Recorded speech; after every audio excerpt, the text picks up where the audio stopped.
तो जब आप एग्जाम्स की प्रिपरेशन करते हैं, उस टाइम पे आप क्या-क्या चीजें आपके दिमाग में आती हैं बेटा? हाँ जी, क्या-क्या चीजें आती हैं दिमाग में? चैट बॉक्स में डालिए। चैट बॉक्स में डालिए, एग्जाम्स की प्रिपरेशन करते हुए क्या चीजें आती हैं आपके दिमाग में?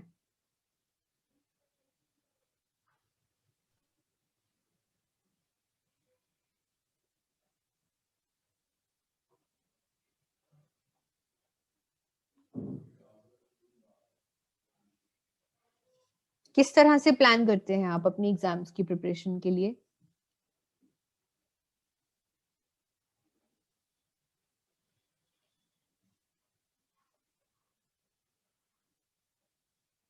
Time table. Ravinder Jeet is saying timetable. Yes, Astha, first of all, we make a timetable. Absolutely. आप एक टाइम टेबल बनाते हैं और ये टाइम टेबल किस चीज के ऊपर बेस्ड होता है कि आपके पास कितने दिन है तैयारी के लिए।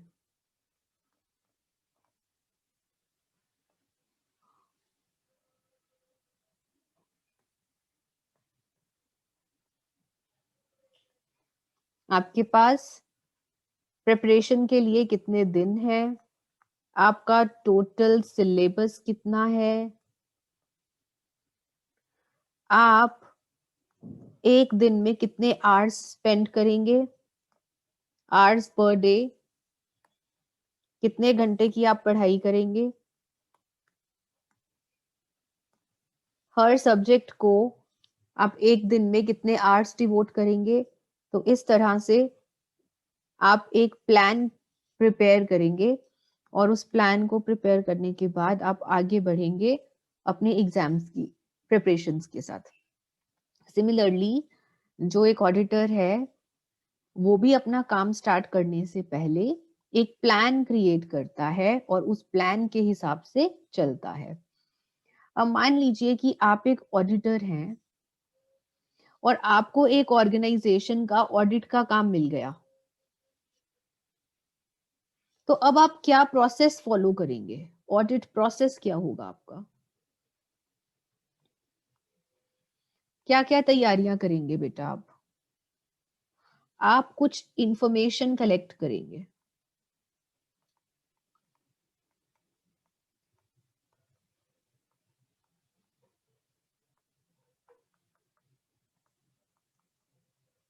कुछ इंफॉर्मेशन कलेक्ट करेंगे ऑन फॉलोइंग मैटर्स।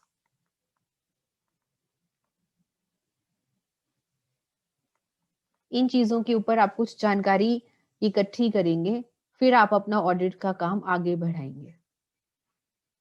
सबसे पहले आप क्या देखेंगे? Scope of audit. Scope of audit. Scope of audit के बारे में हम बात कर चुके हैं। स्कोप ऑफ ऑडिट क्या होता है? स्कोप मींस दायरा।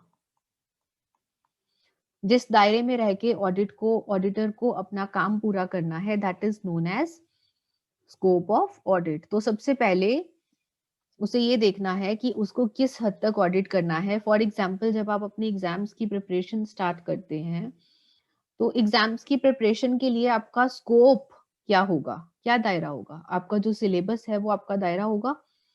उसके अंदर भी आप अपना स्कोप डिसाइड कर सकते हो। कैसे? इस तरह से कि क्या आपको पूरा सिलेबस पढ़ना है या फिर आपको 70% ऑफ द सिलेबस पढ़ना है। तो आप अपना स्कोप डिसाइड करोगे कि 100% आपको सिलेबस पढ़ना है अपना या 70% सिलेबस पढ़ना है। इस तरह से जो ऑडिटर है वो भी अपना स्कोप डिसाइड करेगा कि क्या उसको सारी बुक्स ऑडिट करनी है, क्या उसको कंप्लीट बुक्स, पूरी की पूरी बुक्स ऑडिट करनी है,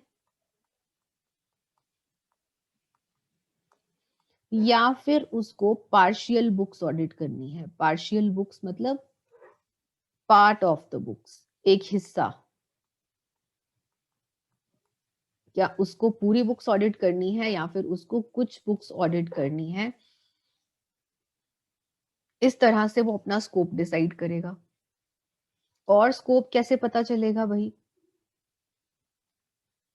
scope will depend upon the type of organization. आप किस तरह का ऑडिट करने वाले हैं, ये हमने फर्स्ट चैप्टर में किया था। Statutory audit, private audit and government audit. हाँ जी, चैट बॉक्स में बताइए, what is statutory audit? What is statutory audit?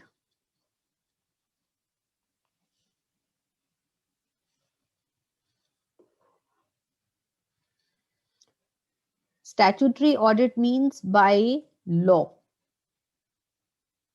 जहां पे स्टैट्यूटरी ऑडिट कर रहे हैं आप, दैट मीन्स किसी एक्ट के अंतर्गत आपको ऑडिटर अपॉइंट किया गया है, वहां पर आपका ऑडिट का काम कितना रहेगा, ये कौन डिसाइड करेगा? लॉ डिसाइड करेगा, कानून डिसाइड करेगा। तो स्टैट्यूटरी ऑडिट के केस में स्कोप कौन डिसाइड करता है? जिस एक्ट के अंतर्गत आपको ऑडिटर अपॉइंट किया जाता है, वो लॉ आपका स्कोप बताएगा। प्राइवेट ऑडिट के केस में स्कोप कैसे पता चलेगा आपको? प्राइवेट ऑडिट कहाँ कहाँ होता है? प्राइवेट ऑडिट होता है सोल प्रोप्राइटरशिप कंसर्न्स में, या फिर पार्टनरशिप के केस में। सो यहाँ पर जहां पर प्राइवेट ऑडिट होता है, वहां पर स्कोप कैसे पता चलेगा आपको? वहां पे स्कोप पता चलेगा एग्रीमेंट से। कौन सा agreement? Agreement between auditor and client. जिस ऑर्गेनाइजेशन ने आपको अपॉइंट किया है, उसमें और आपके दोनों के बीच में क्या एग्रीमेंट हुआ है, उसके हिसाब से आपको पता चलेगा कि आपका स्कोप ऑफ ऑडिट क्या रहेगा। और गवर्नमेंट ऑडिट के केस में सीएजी एंड अकाउंटेंट जनरल होते हैं। इनका स्कोप डिपेंड करेगा upon the requirements of the government departments. So scope of audit, सबसे पहले आप चेक करेंगे कि आपको पूरी बुक्स चेक करनी है या पार्शियल बुक्स चेक करनी है। उसके बाद आप देखो कि आपको जो ऑडिट का काम है वो किस तरह की ऑर्गेनाइजेशन का मिला है। अगर तो आपको स्टैट्यूटरी ऑर्गेनाइजेशन का स्टैट्यूटरी ऑडिट मिला है, तो वहां पर आपका स्कोप कौन बताएगा? लॉ बताएगा। जैसे कि कंपनीज एक्ट, जैसे कि बैंकिंग कंपनीज एक्ट, यहाँ से आपको आपका स्कोप पता चलेगा कि आपको किस हद तक का काम करना है। प्राइवेट ऑडिट के केस में ऑडिटर और क्लाइंट के बीच में जो एग्रीमेंट हुआ है, उसके हिसाब से आपको पता चलेगा कि आपका स्कोप क्या है। सो इस तरह से आपको सबसे पहला काम क्या करना है? ऑडिट स्टार्ट करने से पहले आपको अपना स्कोप देखना है। अब स्कोप तो देख लिया, फिर आगे क्या होगा? अब नेक्स्ट आप देखेंगे ऑब्जेक्टिव्स क्या हैं ऑडिट के।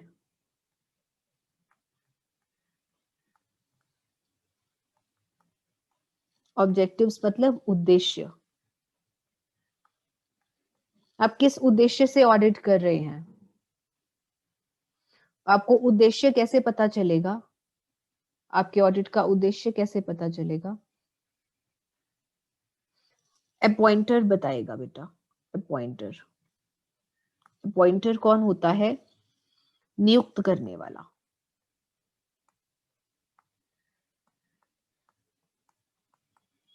जिस ऑर्गेनाइजेशन ने आपको अपॉइंट किया है, आपको एज एन ऑडिटर नियुक्त किया है, वो बताएगा आपको कि आपका ऑब्जेक्टिव ऑडिट का क्या रहेगा। फॉर एग्जाम्पल, कभी कभी आपका अपॉइंटर आपको इसलिए अपॉइंट करता है क्योंकि वो ये देखना चाहता है कि क्या सेल्स बुक्स जो हैं वो ठीक है कि नहीं, सेल्स का डाटा ठीक है या नहीं। तो ऐसे में आपका उद्देश्य क्या रहेगा? सेल्स बुक का ऑडिट करना। सिमिलरली स्टैट्यूटरी ऑडिट के केस में आपका उद्देश्य क्या रहेगा? कि आप कंप्लीट बुक्स का ऑडिट करें और लॉ के हिसाब से अपनी रिपोर्ट जमा करवाएं। ऑब्जेक्टिव्स देखने के बाद अब देखेंगे कि नेचर एंड टेक्निकल फीचर्स क्या हैं, किसके, ऑफ बिजनेस। भाई जिस ऑर्गेनाइजेशन का आप ऑडिट करने जा रहे हैं उस ऑर्गेनाइजेशन का जो बिजनेस है उसके बिजनेस की प्रकृति क्या है और तकनीकी विशेषताएं क्या हैं।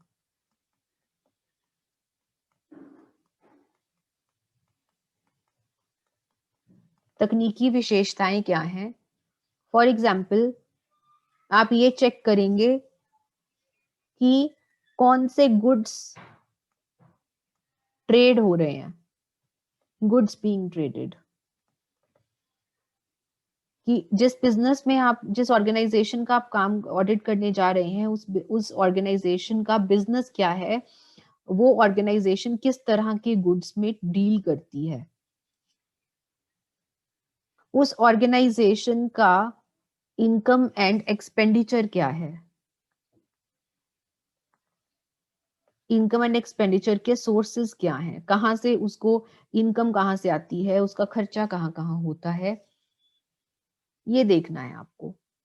उस बिजनेस का नेचर देखो ना। जब तक आप उस ऑर्गेनाइजेशन के बिजनेस के बारे में नहीं जानेंगे तब तक आप उसका ऑडिट प्रॉपरली कैसे कर सकते हैं। तो बिजनेस के बारे में जानिए। फिर आप देखिए, जानकारी प्राप्त कीजिए अकाउंटिंग सिस्टम की, नॉलेज ऑफ अकाउंटिंग सिस्टम। उस ऑर्गेनाइजेशन का अकाउंटिंग सिस्टम कैसा है। जैसे इंश्योरेंस कंपनीज अलग तरीके से अकाउंट्स मेंटेन करती हैं बेटा अपनी। इंश्योरेंस कंपनीज के अकाउंट्स अलग तरह से बनते हैं, बैंकिंग कंपनीज के अकाउंट्स अलग तरह से बनते हैं, जॉइंट स्टॉक कंपनीज के कुछ अपनी विशेषताएं हैं अकाउंटिंग सिस्टम की, सिनेमास के अकाउंट्स, या फिर अगर हम इलेक्ट्रिसिटी कंपनीज की बात करें, या फिर हम एजुकेशनल इंस्टीट्यूशंस की बात करें, ये सब ऑर्गेनाइजेशंस क्या करती हैं, इनके ना अकाउंटिंग मेथड्स अलग अलग होते हैं, मेथड्स ऑफ अकाउंटिंग अलग अलग होते हैं। साथ ही साथ ये अलग तरीके से बुक्स ऑफ अकाउंट्स मेंटेन करते हैं, different books of accounts. Insurance companies में अलग बुक्स ऑफ अकाउंट्स होंगी, बैंकिंग कंपनीज के केस में अलग बुक्स ऑफ अकाउंट्स बनेंगी। तो इन हर ऑर्गेनाइजेशन का मेथड ऑफ अकाउंटिंग और वो ऑर्गेनाइजेशन किस तरह की बुक्स मेंटेन करती है, ये हर ऑर्गेनाइजेशन में डिफरेंट होता है। सो जिस ऑर्गेनाइजेशन में आप ऑडिट करने जा रहे हैं आप वहां का अकाउंटिंग सिस्टम चेक कीजिए कि कैसा है। स्टडी ऑफ वेरियस डॉक्यूमेंट्स, कुछ इंपॉर्टेंट दस्तावेज चेक कीजिए उस ऑर्गेनाइजेशन के, उस ऑर्गेनाइजेशन में जाने से पहले। फॉर एग्जाम्पल अगर आप पार्टनरशिप फर्म का ऑडिट करने जा रहे हैं तो आप पार्टनरशिप डीड चेक कीजिए, कौन पार्टनर्स हैं, इन पार्टनर्स के बीच में किस तरह का एग्रीमेंट हो रखा है, इंटरेस्ट ऑन कैपिटल मिलना है कि नहीं मिलना, मिलना है तो कितना मिलना है, इंटरेस्ट ऑन लोन कितना है। तो पार्टनरशिप फर्म के केस में आप पार्टनरशिप डीड चेक कीजिए। सिमिलरली अगर आप किसी कंपनी का ऑडिट करने जा रहे हैं तो कंपनी के केस में आपके पास दो डॉक्यूमेंट्स होते हैं, memorandum of association and articles of association. ये आप कर चुके हैं लास्ट ईयर कंपनीज एक्ट में। Memorandum of association, articles of association, ये चेक कीजिए। फिर list of books of accounts,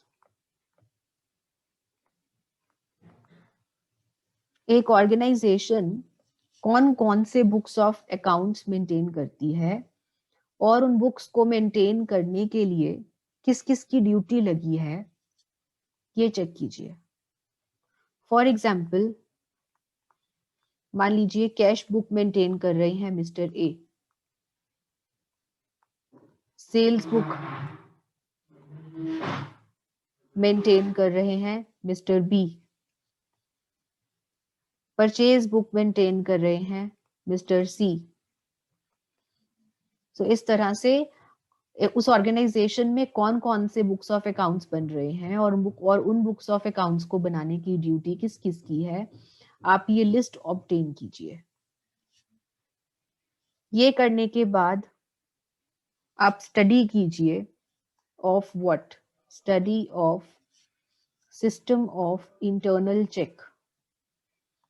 internal check की बात मैं आपके साथ लास्ट चैप्टर में कर चुकी हूँ। What is internal check? Internal check एक ऐसा सिस्टम है जहां पर एक एम्प्लॉय का काम दूसरे एम्प्लॉय द्वारा खुद ब खुद चेक हो जाता है। किया था ये?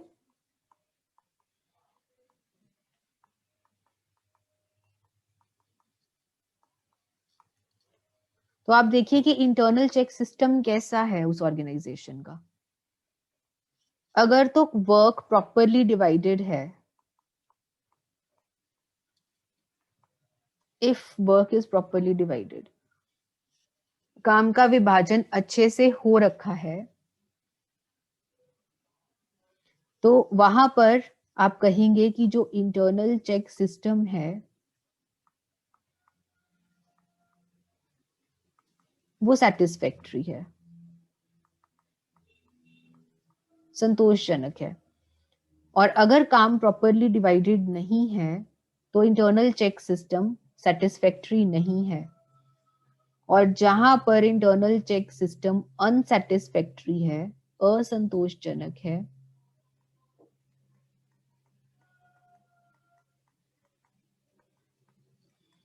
वहां पर एक ऑर्गेनाइजेशन में फ्रॉड्स एंड एरर्स ज्यादा होते हैं और ऐसे में आपको अलर्ट रहना पड़ेगा।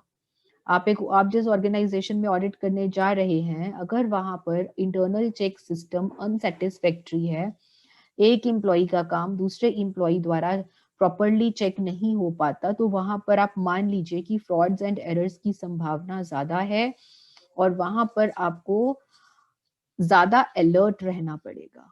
इंटरनल चेक सिस्टम देखिए कि कैसा है। उसके बाद आपको नॉलेज होनी चाहिए of previous years final accounts. भाई पिछले साल के जो अकाउंट्स बने हैं ना, balance sheet, profit and loss account, उनको चेक कीजिए। लास्ट ईयर के जो बैलेंस शीट हैं, प्रॉफिट एंड लॉस अकाउंट हैं, उनको चेक कीजिए बेटा। जिस ऑडिटर ने पिछले साल की बैलेंस शीट या profit and loss account check करे होंगे, उस ऑडिटर ने अपनी ऑडिट रिपोर्ट बनाई होगी। आप पिछले ऑडिटर की ऑडिट रिपोर्ट चेक कीजिए, कहीं उस ऑडिट रिपोर्ट में किसी तरह का कोई एडवर्स फैक्ट तो नहीं है। एडवर्स फैक्ट हो सकता है पिछले ऑडिटर ने कोई कमी निकाली हो, अपनी रिपोर्ट में कुछ ना कुछ कमी निकाली हो, जी इनके फाइनल अकाउंट्स में ये प्रॉब्लम है। तो जो पिछले ऑडिटर का काम है उसको चेक करके आपने उसकी रिपोर्ट देखनी है कि क्या उस रिपोर्ट में कोई कमी तो नहीं है। अगर है तो हो सकता है कि इस साल भी वो कमी हो, उससे आपको एक इंफॉर्मेशन मिल सकती है। फिर आप देखिए कि पीरियड ऑफ ऑडिट क्या है। जनरली पीरियड ऑफ ऑडिट अवधि क्या रहती है? ऑडिट की अवधि रहती है 1 ईयर, जनरली नॉर्मल केसेस में। लेकिन कभी कभी 1 साल से ज्यादा भी हो सकती है ये अवधि और 1 साल से कम भी हो सकती है। 1 साल से कम में मान लीजिए 6 मंथ्स, आप सिर्फ 6 मंथ्स का ही ऑडिट कर रहे हैं। 1 साल से ज्यादा मान लीजिए आप 1.5 साल का ऑडिट कर रहे हैं। तो जनरली नॉर्मल केसेस में जो ऑडिट का पीरियड है वो 1 साल ही रहता है, लेकिन एक्सेप्शनल केसेस में ऐसा भी हो सकता है कि आपको ऑडिट ज्यादा या कम समय के लिए करना पड़े।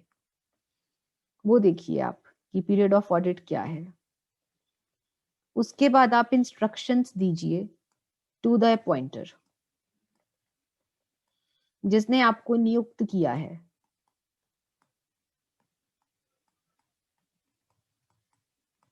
जिसने आपको नियुक्त किया है उसको निर्देश दीजिए।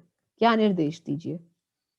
आप उसको निर्देश दीजिए कि भाई मेरे को बुक्स, सारी की सारी बुक्स जो हैं उसका टोटल करके दो।